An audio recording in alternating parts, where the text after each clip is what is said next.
복된 소식 아름다운 소리 AM 1590kHz 시카고 기독교 방송입니다.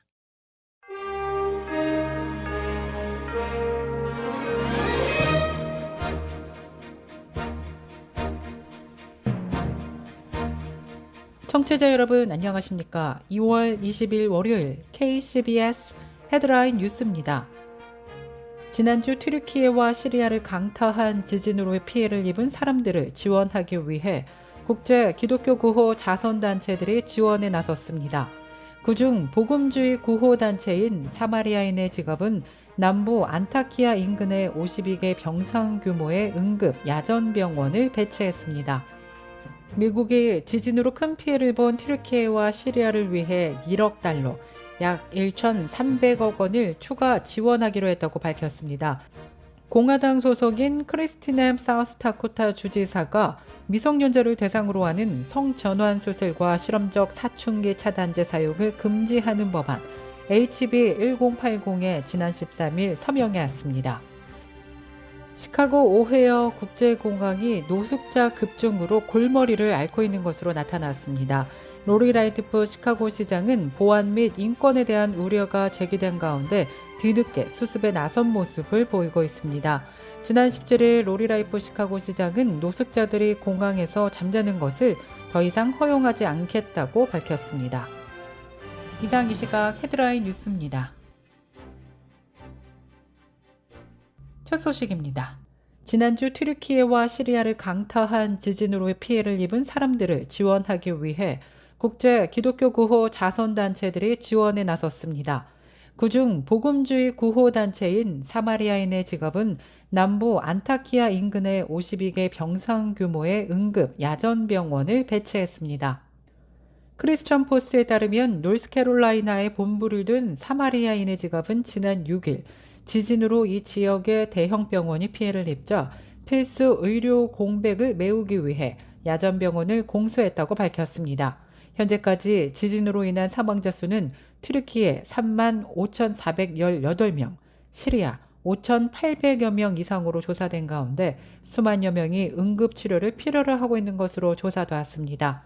야전병원은 약국 1개와 수술실 2개를 갖췄으며 지진 발생 후 연장 운영 중인 1,100개 병상 규모의 병원 주차장에 위치해 있습니다.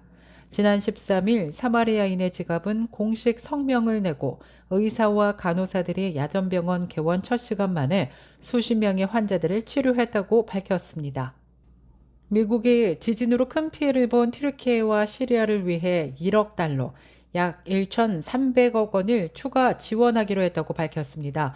지난 19일 국무부 장관은 튀르키예 방문에 맞춰 이 같은 추가 인도적 지원 방침을 발표했습니다.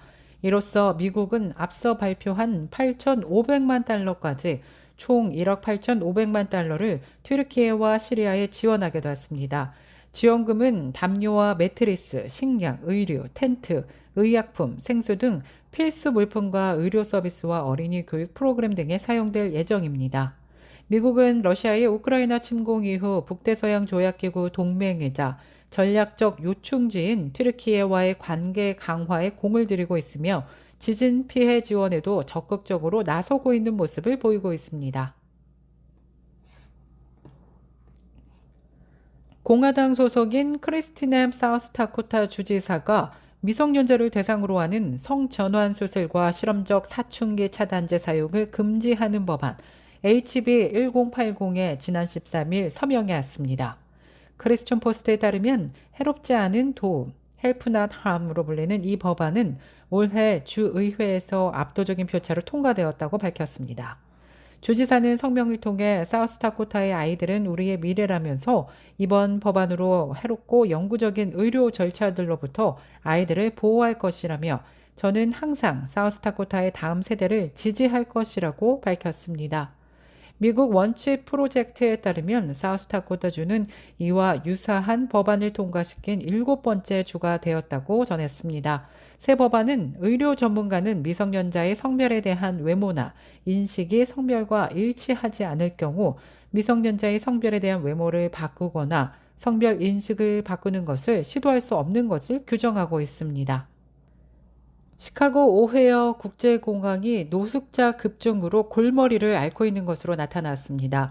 로리 라이트프 시카고 시장은 보안 및 인권에 대한 우려가 제기된 가운데 뒤늦게 수습에 나선 모습을 보이고 있습니다.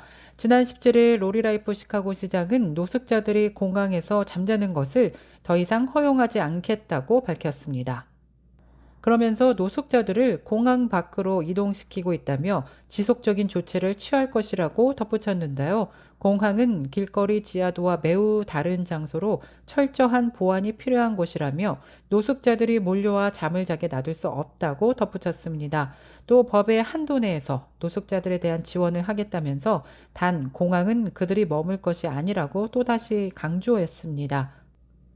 한편 시카고 노숙자 연합이 추산한 시카고 노숙자는 2020년 기준 약 6만 5,611명에 달합니다. 연방주택도시개발부는 지난 2일 노숙자 문제 해결을 위해 전국 46개 커뮤니티에 정부 기금인 총 3억 1,500만 달러를 지원하겠다고 발표했습니다. 이 가운데 시카고시에 배당된 기금은 6천만 달러에 달하는 것으로 조사됐습니다. 이와는 별도로 제이비 프리츠커 일리노이 주지사는 지난 15일 일리노이주 전역의 노숙자 문제에 대응하기 위해 연내 5천만 달러를 투자할 계획이라고 밝힌 바 있습니다.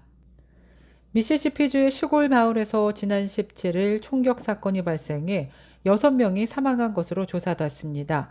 미시시피주 남부 테이트 카운티에 있는 인구 300명의 마을에서 6명이 총에 맞아 여러 장소에서 숨진 채 발견된 것입니다. 남자 1명은 가게에서 발견됐고 또 다른 여성 피해자는 자택에서 살해된 채 발견됐습니다. 또 다른 2명의 피해자는 총격범이 거주하는 곳으로 추정되는 집에서 발견됐다고 현지 경찰은 전했는데요. 사법당국은 차를 타고 도주하는 용의자를 발견해 체포했으며 현재 범행 동기 등을 조사하고 있다고 밝혔습니다. 스타벅스 프라푸치노 바닐라 병 음료 약 2만 5천 개 이상이 리콜 조치에 들어갔습니다. 식품의약국 FDA는 스타벅스 프라푸치노 바닐라 병 음료에서 유리 이물질이 발견돼 위험성이 제기됐다면서 이번 리콜 조치 이유에 대해 설명했습니다. 리콜 대상은 유통기한이 2023년 3월 8일, 5월 29일, 6월 4일과 6월 10일로 명시된 제품들입니다.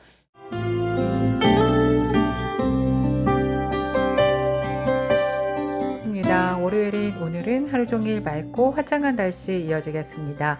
낮 최고 기온 44도, 밤 최저 기온은 26도 예상됩니다. 이상으로 KCBS 뉴스를 마칩니다. 지금까지 KCBS 뉴스 유정임이었습니다. 청취해주신 여러분 고맙습니다.